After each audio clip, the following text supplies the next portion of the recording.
जय हिंद फ्रेंड्स। स्वागत है आप सभी का आज की क्लास में। दोस्तों, आज की क्लास में हम देखेंगे कि अम्लों के साथ जो अभिक्रिया होती है वो धातु किस प्रकार करते हैं।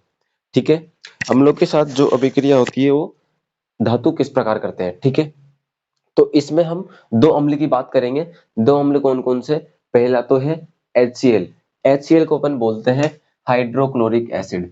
इसको बोलते हैं हाइड्रोक्लोरिक एसिड। एसिड बोलो अम्ल बोलो एक ही बात है। हिंदी में इसको अम्ल बोलते हैं, हाइड्रोक्लोरिक अम्ल या हाइड्रोक्लोरिक एसिड। दोस्तों, जब HCl की जब अभिक्रिया करवाएंगे और HNO3 यानी इसको बोलते हैं नाइट्रिक अम्ल। इसको बोलते हैं नाइट्रिक अम्ल या नाइट्रिक एसिड। ठीक है, इसमें दो अपन उदाहरण खासतौर से देखेंगे दो अम्लों के साथ में।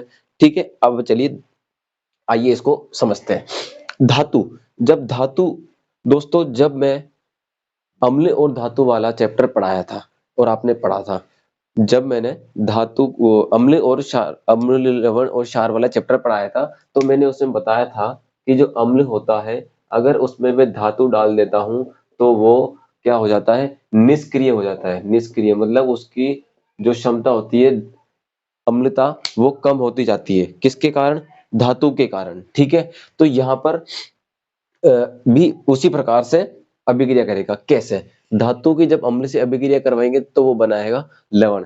अम्ल जब निष्क्रिय होगा तो वो किसकी ओर आएगा? लवण बनने की ओर। और वो क्या बना लेगा? लवण। और प्लस क्या छोड़ देगा?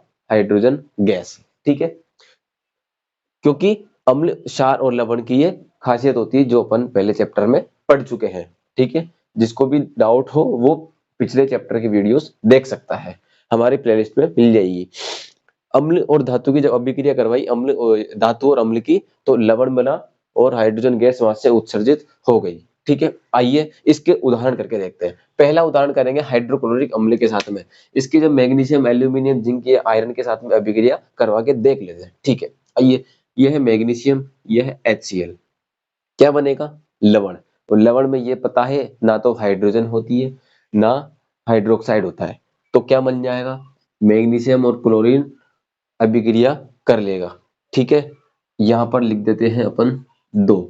ये बना लेगा MgCl2 प्लस H2। ये बना लेगा मैग्नीशियम क्लोराइड अर्थात लवण और हाइड्रोजन गैस उत्सर्जित कर लेगा। दोस्तों, जब भी लवण बनेगा समझ लेना हाइड्रोजन गैस निकलेगी। ये दोनों एक दूसरे के पूरक हैं। ठीक है, जब भी लवण बनेगा तो हाइड्रोजन गैस हमेशा निकलती है। ये तथ्य है, ये सत्य है, इसको कंठ में बिठा लो। दूसरा, एल्यूमिनियम के साथ करेंगे अपन हाइड्रोक्लोरिक अम्ल की अभिक्रिया। देखिए, एल्यूमिनियम है।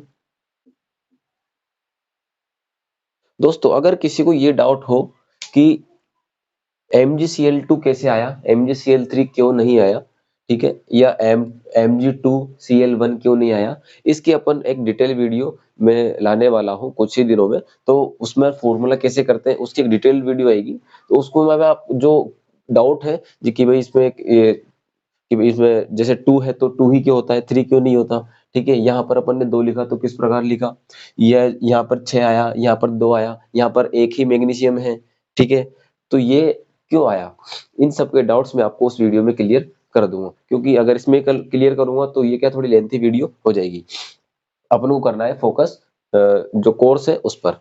उसको आप मैं एक दो दिन में या कुछ एक दिन में आपके लिए यूट्यूब पे डाल दूंगा। ठीक है, आइए, एल्यूमिनियम की जब अपन करवाएंगे तो ये हो जाएगा Al2 और Cl3 और बना लेगा हाइड्रोजन गैस। क्या बना लेगा? Hydrogen gas. कितने परसेंट? नहीं। अगर किसी को पता हो कि ये बनते कैसे हैं तो वो समझ रहा होगा कि मैंने वहां पे 2 मिटाकर 3 क्यों लिख दिया। ठीक है, यहाँ पर बन गया एल्यूमिनियम क्लोराइड, जैसे यहाँ पर बना था मैग्नीशियम क्लोराइड, वहां और यहाँ पर बन गया एल्यूमिनियम के साथ अभिक्रिया करके एल्यूमिनियम क्लोराइड। क्यों? क्योंकि लवण बना के ये क्या छोड़ देगा? Hydrogen gas. अब ये जो दो उदाहरण है ये दोस्तों आप घर पे करना प्रैक्टिस दोनों के उदाहरण को। दोस्तों जब भी HCl की बात करेंगे तो कॉपर एक ऐसा तत्व होता है जो कभी भी HCl से अभिक्रिया नहीं करता। जो HCl होता है वो कभी भी कॉपर से अभिक्रिया नहीं कर पाएगा, ये कॉपर की होती है खासियत। इसलिए मेरे को इस जो तथ्य है इसको मैंने एक साइड लिख दिया है। कॉपर हमेशा HCl के साथ में अभिक्रिया नहीं करता, ये ध्यान रखिएगा। अगर वो ऑब्जेक्टिव क्वेश्चन में पूछ ले कि भाई जो HCl है उसकी अभिक्रिया अपन किसके साथ मतलब किस किस के साथ हो सकती है, किस किस के साथ नहीं हो सकती है, और जब ये पूछ ले कि भाई इन चारों में से HCl किसके साथ अभिक्रिया नहीं कर सकता, तो अपन को क्या टिक कर देना है, कॉपर वाला। ना मैग्नीशियम टिक करा है, ना एल्यूमिनियम, ना जिंक, ना आयरन। ठीक है, क्यों? क्योंकि कॉपर जो है HCl के साथ अभिक्रिया नहीं करता। ठीक है, अब देखेंगे नाइट्रिक अम्ल। दूसरा उदाहरण देखेंगे अपन, नाइट्रिक अम्ल मतलब HNO3। ठीक है, HNO3 की धातु के साथ अभिक्रिया। ठीक है, जब नाइट्रिक अम्ल धातु के साथ अभिक्रिया करता है तो नाइट्रोजन ऑक्साइड बनाता है, और जो हाइड्रोजन गैस होती है वो इसमें नहीं बनती है। ठीक है, क्या बना लेगा, नाइट्रोजन ऑक्साइड बना लेगा, और जो भी वो लवण है वो बना लेगा।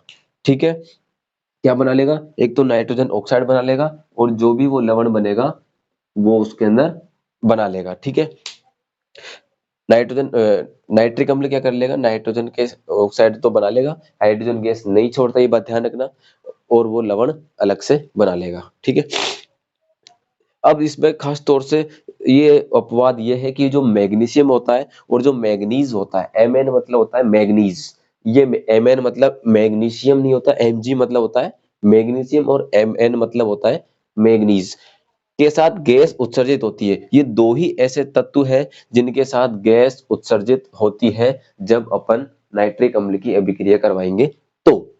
ठीक है, जब अपन नाइट्रिक अम्ल की अभिक्रिया करवाएंगे तो किसके साथ, मैग्नीशियम और मैग्नीज के साथ हमेशा गैस उत्सर्जित होती है, कौन सी, हाइड्रोजन गैस। ठीक है, आइए इसकी अभिक्रिया पर देख लेते हैं।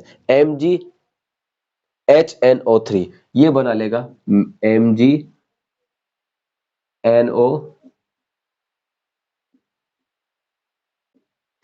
ये बना लेगा MgNO3 मतलब मैग्नीशियम नाइट्रेट, और ये हाइड्रोजन गैस उत्सर्जित कर देगा।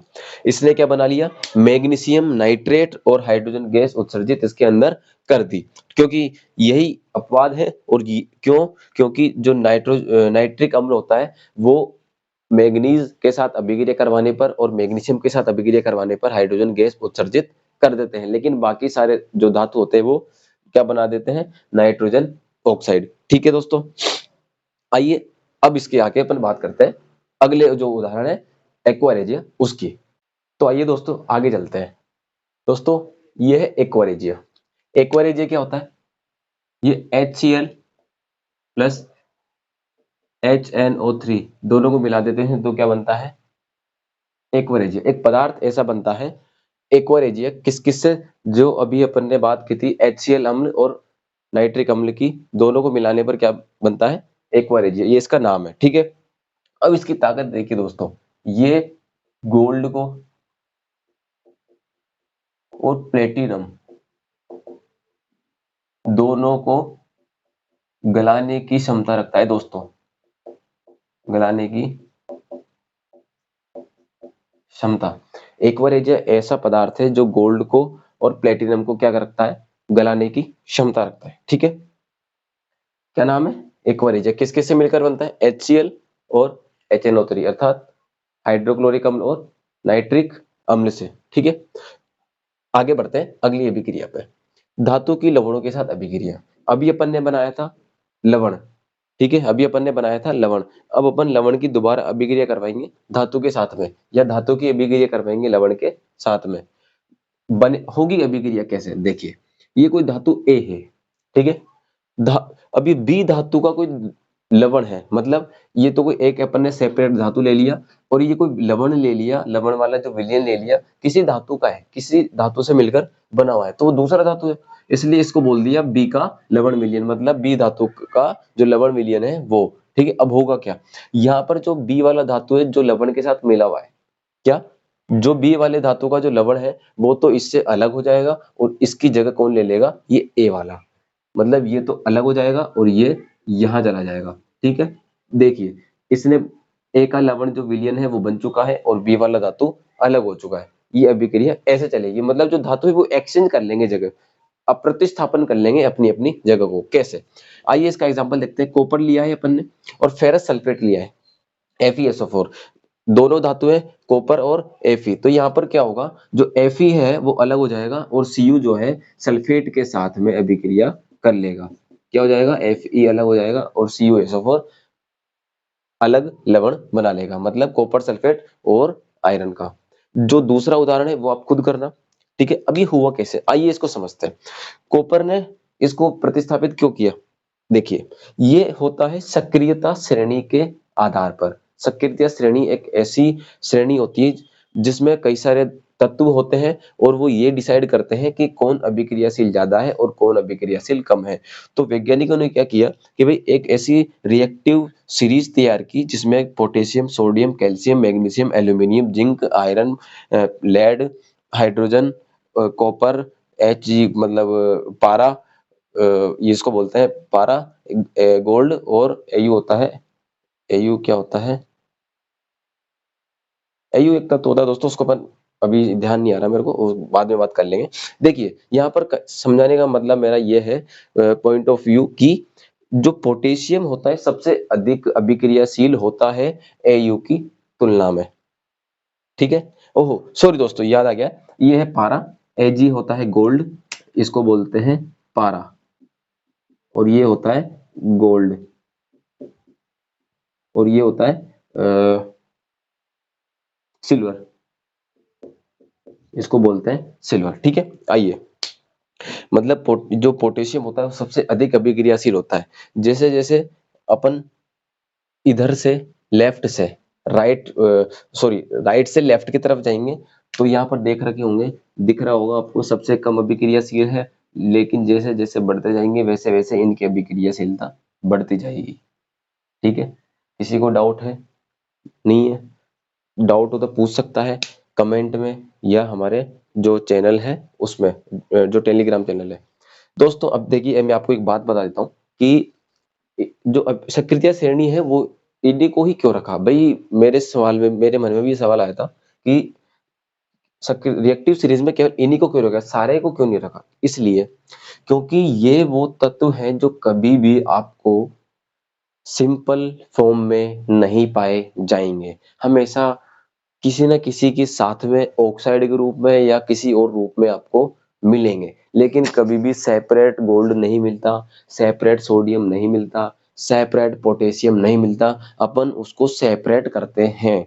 मतलब जो प्राकृतिक रूप से ये अपन को प्योर फॉर्म में नहीं पाए जाते, जैसे सोडियम या यूरेनियम या फिर और भी कोई अपन जो हाइड्रोजन हो गया, ऑक्सीजन हो गया, ये तो अपन को सेपरेट फॉर्म में मिल जाते हैं, लेकिन ये सारे तत्व तो कभी भी अपन को सेपरेट फॉर्म में या एक ही तत्व या एक ही अवस्था में नहीं मिलेंगे, किसी ना किसी के साथ में हमेशा मिलेंगे, फिर अपन को वहां से उसको प्योर फॉर्म में सेपरेट करना पड़ता है। इसलिए इन तत्वों को रिएक्टिव सीरीज में रखा गया है और केवल इन्हीं तत्वों को, अदर को नहीं, क्योंकि अदर सेपरेट फॉर्म में अपन को मिल जाते हैं। ठीक है, तो यहाँ पर क्या हुआ, जो आयरन था, ये कॉपर, अब देखिए ये सबसे कम अभिक्रिया से, मतलब इधर से चलेंगे तो कॉपर कम है, लेकिन आयरन देख रहे हो इससे आगे है। ठीक है, ये आयरन ज्यादा है। ठीक है, जो कॉपर है वो कम अभिक्रियाशील है आयरन से, लेकिन क्या हुआ दोस्तों, दोनों क्या है, धातु है। ठीक है, लेकिन वो बोलते हैं ना कि धीरे धीरे अपनी जो रंगत है वो छोड़ता है, मतलब संगत जो है छोड़ता है और अच्छी संगत की ओर जाता है। ठीक है, ये क्या होता है, जब अपन इन दोनों को साथ में रखेंगे तो होगा क्या कि आयरन जो आयरन है वो धीरे धीरे से सेपरेट होना शुरू होगा, अलग होना शुरू होगा, और जो धातु Cu है, कॉपर है, वो इसके साथ में अभिक्रिया करना शुरू कर देगा और धीरे धीरे ये क्या बना लेगा, कॉपर सल्फेट। ठीक है, ये सबसे महत्वपूर्ण चीज है कि भाई जो सक्रिय श्रेणी है वो आपको याद होनी चाहिए। ठीक है, याद होनी चाहिए, क्योंकि ये आपके सबसे ज्यादा इंपॉर्टेंट काम आती है आगे की क्लासेस में भी, और जो साइंस केमिस्ट्री है उसके अंदर खासतौर से काम आती है। ठीक है दोस्तों, तो यह था सक्रिय श्रेणी। अब चलते हैं अपन आगे।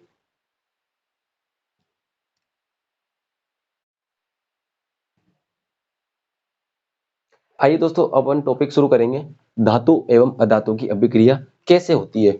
मतलब जब अपन धातु और अधातु को मिलाएंगे तो वो किस प्रकार अभिक्रिया करेंगे। दोस्तों जब भी अभिक्रिया होती है तो आपने देखा होगा कि उनके अंदर कुछ ना कुछ रिएक्शन होता है। वो रिएक्शन क्या होता है उसको अपन अब समझते हैं। देखिए, मैं लेता हूँ, एक लेता हूँ Na सोडियम धातु लेता हूँ और एक लेता हूँ क्लोरीन। ठीक है दोस्तों, जो सोडियम धातु होता है वो 11 परमाणु क्रमांक पे आता है और जो क्लोरीन होता है वो 17 परमाणु क्रमांक पे आता है। ठीक है, जब इसकी अपन संयोजकता करते हैं तो होती है 2 8 1। इसकी संयोजकता होती है 2 8 7। ठीक है, अब इसकी संयोजकता है लास्ट में 1। ठीक है, इसको अपन देखेंगे संयोजकता के आधार पर। इसको किसके आधार पर देखेंगे? संयोजकता के आधार पर। देखिए, जब इसके जो लास्ट वाली कक्षा है उसमें बचा है एक परमाणु, अर्थात इसको करना है अपना अष्टक पूरा। और अष्टक पूरा करने के लिए ये दो काम कर सकता है। दो काम कैसे कैसे? या तो ये जो बाहरी कक्षा में एक इलेक्ट्रॉन बचा हुआ है ये तो एक उसको दे दे किसी दूसरे तत्व को या दूसरे परमाणु को, या वो उस परमाणु से या उस तत्व से 7 इलेक्ट्रॉन ले ले।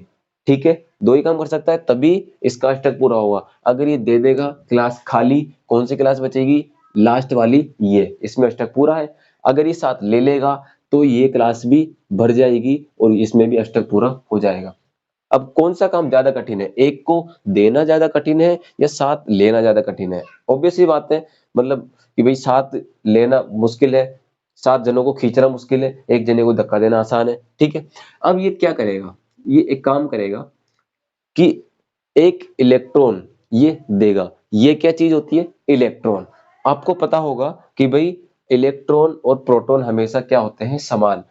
किसी किसी अपवादों में क्या होते हैं? एक कम ज्यादा हो जाता है, लेकिन मोस्टली क्या होता है? इलेक्ट्रॉन और प्रोटॉन परमाणु में समान होते हैं। अर्थात इसमें अगर 11 इलेक्ट्रॉन है तो प्रोटॉन भी कितने होंगे? 11 होंगे। ठीक है, अब देखिए, जब ये एक इलेक्ट्रॉन देगा, एक इलेक्ट्रॉन देगा तो इलेक्ट्रॉन बच जाएंगे अपने पास 10 और प्रोटॉन वही के वही। मतलब क्या बचा? क्या बढ़ा? प्रोटॉन। और प्रोटॉन का साइन होता है प्लस। ठीक है, तो Na क्या हो जाएगा अपने पास? प्लस। ठीक है, अब आते हैं क्लोरीन पर। यहाँ पर इसको एक लेना अच्छा रहेगा। क्यों? क्योंकि इसको अष्टक पूरा करना है। 7 देने से बढ़िया है एक लेना। तो यहाँ पर क्या होगा? यहाँ पर भी वही चीज है। यहाँ पर है 17 इलेक्ट्रॉन और 17 ही प्रोटॉन। लेकिन इसने क्या किया? एक इलेक्ट्रॉन ले लिया। कौन सा बड़ा दोस्तों? इलेक्ट्रॉन बढ़ा और प्रोटॉन वही का वही रह गया। माइनस वाला चिन्ह बढ़ा क्योंकि इलेक्ट्रॉन को दर्शाते हैं माइनस से, प्रोटॉन को दर्शाते हैं प्रोटॉन प्लस से। तो यहाँ पर Cl माइनस आ जाएगा, माइनस का 1। माइनस मतलब होता है माइनस का 1। ठीक है, अगर ये सपोज 2 इलेक्ट्रॉन लेता तो यहाँ पर 2 लग जाता, 3 लेता तो 3 लग जाता। ठीक है, इसने लिया एक इलेक्ट्रॉन।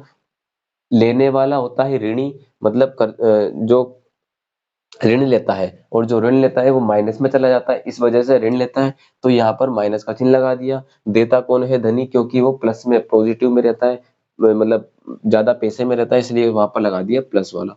ये दोनों क्या करेंगे? पास आएंगे तो अपने अपने आयन, एक हाथ इसका मतलब प्लस वाला एक आयन इसका, क्लोरीन का माइनस वाला एक आयन इसका, दोनों बंद बना लेंगे और ये एक दूसरे से क्या कर लेंगे? फिटूस, और ये बन जाएगा NaCl। ठीक है, क्या बन जाएगा? NaCl। ठीक है दोस्तों, और जो ये यौगिक बनेगा उसको अपन क्या बोलते हैं? आयनिक यौगिक। क्या बोलते हैं? आयनिक यौगिक, क्योंकि इन्होंने क्या चेंज किया है? आयन। क्या चेंज किया है? आयन। ठीक है दोस्तों, तो ये था आयनिक यौगिक बनता कैसे है। धातु और धातु को अपन ने किस आधार पर देखा? उसकी संयोजकता के आधार पर। आप भी घर पे प्रैक्टिस कीजिएगा संयोजकता, और ऐसे ही क्वेश्चन बनाइएगा ताकि आपके प्रैक्टिस होती रहे और एग्जाम्स में आपके अच्छे नंबर आ सके। आयन के एक्सचेंज से क्या बनेगा? आयनिक यौगिक। ठीक है दोस्तों, तो आज के लिए इतना ही। अपन मिलेंगे अगली क्लास में। जय हिंद दोस्तों।